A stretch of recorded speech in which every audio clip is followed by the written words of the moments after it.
So what's up mga kabato, no? So tapos na tayo maglinis, no? Ayan, no? Yes na. So isa sound check na natin to. Ayan, yung dalawa na yan.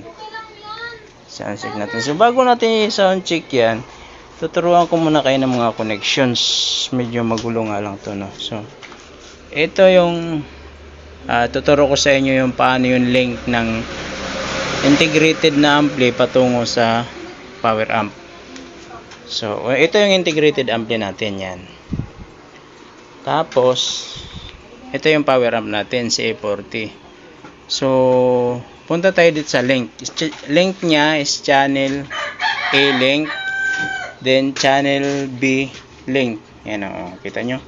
So ang gagamitin natin ay female XLR.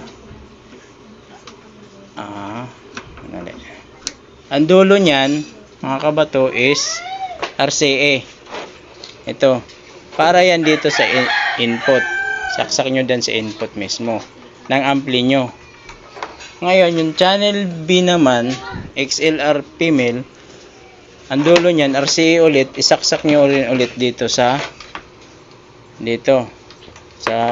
channel, sa left right channel. Yan. So yung galing naman sa power amp, itong dalawa na to, kung may equalizer kayo, crossover, ay papunta yan doon sa equalizer natin. So ayan, o, ayan, punta yan dyan sa equalizer natin. Baba natin yung saksakan. Ayan, nakita nyo. Ang gamit naman nito is male XLR patungo doon sa XLR na